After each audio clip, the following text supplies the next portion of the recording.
అండి, నమస్తే. మీ అన్నపూర్ణ. ఈరోజు మనము వంకాయ పెరుగు వేసుకుని పచ్చడి చేసుకుందామండి. చాలా బాగుంటుంది వంకాయ పెరుగు పచ్చడి. ఎండాకాలం కదా, సలవ చేస్తుందండి బాగా ఈ పెరుగు పచ్చడి. వంకాయలు కూడా బాగుంటుంది టేస్ట్ మాత్రము. ఇది ఆంధ్ర స్టైల్ అండి, ఆంధ్రాలో ఇలా చేసుకుంటారు.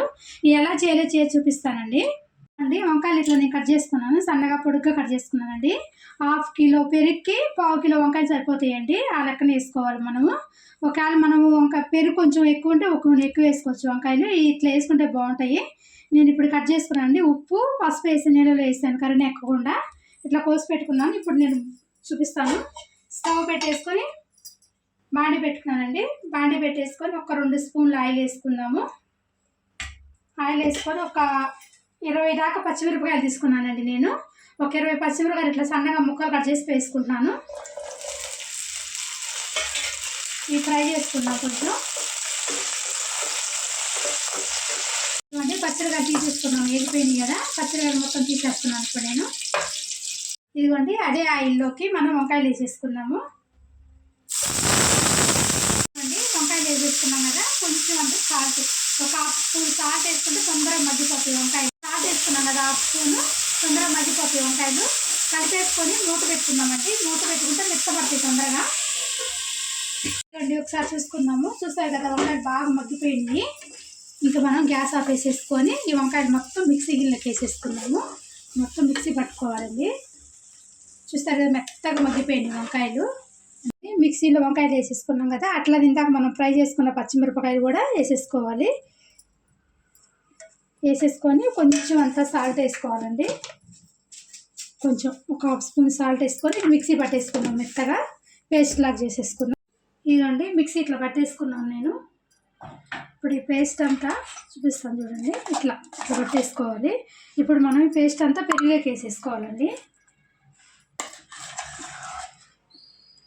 పేస్ట్ మొత్తం దీంట్లో వేసుకున్నాం కదా, మనం గంటితో కలిపితే తొందరగా కరగదండి. మన ఇసుకతోటి ఇట్లా మజ్జిగ ఎట్లా చేసుకుంటాం అట్లా చేసుకుందాము. ఇవన్నీ ఇట్లా ఇట్లా తిప్పేసుకుంటే సరిపోతుంది.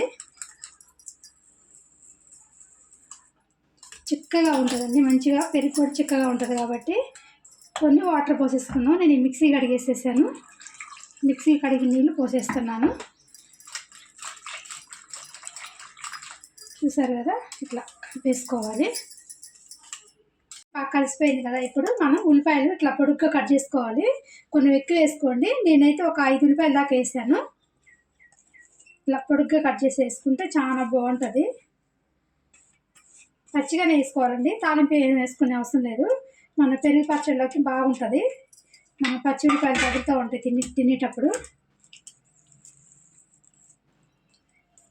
ఇవన్నీ ఇట్లా కలిపేసేసుకొని ఇప్పుడు మనం తాలింపు పెట్టేసుకుందాం అండి. మన వంకాయలు పచ్చిమిరపకాయలు వేపుకున్న దాంట్లో కొంచెం ఆయిల్ ఉంటుంది, అదే బాండి పెట్టేస్తున్నాను నేను. ఆయిల్లోకి ఇంకొక 2 స్పూన్లు ఆయిల్ వేసేసుకొని తాలింపు పెట్టేసేసుకున్నాము అండి. 2 స్పూన్లు వేసాను. ఇవ్వండి ఆయిల్ వేడైపోయింది. ఇప్పుడు ఒక 1/2 స్పూన్ మెంతులు అండి, కొంచెం అంత. చాలా బాగుంటుంది మెంతులు టేస్ట్.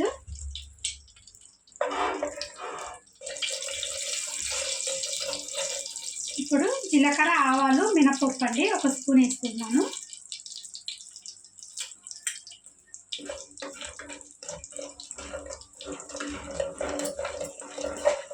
అట్లానే ఎండుమిరపకాయలు ఒక 3 ఎండుమిరపకాయలు ఇట్లా సన్నగా ముక్కలు కట్ చేసి వేసుకుంటున్నాను. ఎండుమిరపకాయలు బాగా ఫ్రై అవ్వాలి మంచిగా కదా. ఎండుమిరపకాయలు మంచిగా ఫ్రై అయిపోయినాయి. ఇప్పుడు కరివేపాకు 2 రెబ్బలు కరివేపాకు వేసుకున్నాం. అట్లానే ఒక 1/2 స్పూను పసుపు, కొంచెం అంతా పసుపు వేసుకోవాలి. ఇంకా గ్యాస్ ఆఫ్ వేసుకుందాం మనం వంకాయలు ఫ్రై చేసేటప్పుడు 1/2 స్పూన్ వేసాను. మిక్సీ పట్టేటప్పుడు ఒక 1/2 స్పూన్ వేసానండి సాల్ట్. ఇప్పుడు ఒక 1/2 స్పూన్ సాల్ట్ వేస్తున్నాను. చూసి వేసుకోవాలి, తెలిసిపోతుంది కదా మనకి. ఒకసారి కలిపేసేసుకొని తాలింపు పోసేసుకుందాము. ఇవ్వండి తాలింపు అంతా పోసేసుకోవడమే. ఒకసారి కలిపేసేసుకొని ఇవ్వండి ఇట్లా కలిపేసేసుకున్న తర్వాత మనకి కొత్తిమీర వేసేసుకున్నాము. కొంచెం కొత్తిమీర ఎక్కువ వేసుకోండి, టేస్ట్ బాగుంటుంది. సన్నగా కట్ చేసుకొని కొత్తిమీర వేసుకోవాలి. చూడండి అయిపోయిందండి వంకాయ పెరుగు పచ్చడి ఆంధ్ర స్టైల్ అండి. కానీ ఎండాకాలం ఇట్లా చేసుకొని తినండి, సలవ చేస్తుంది బాగా. చాలా టేస్ట్ కూడా చాలా బాగుంటుందండి. మనం రైస్ మొత్తం దీంతో తినేయచ్చు, అంత బాగుంటుంది. ఇంకోటి అండి చపాతీతో కూడా తినొచ్చండి పెరుగు పచ్చడి, చాలా బాగుంటుంది. మీకు నచ్చితే మాత్రం ట్రై చేయండి. Like, share and subscribe our channel. ఇలాంటి మరిన్ని రెసిపీస్ కోసం మన కూడా మర్చిపోకండి. బాయ్.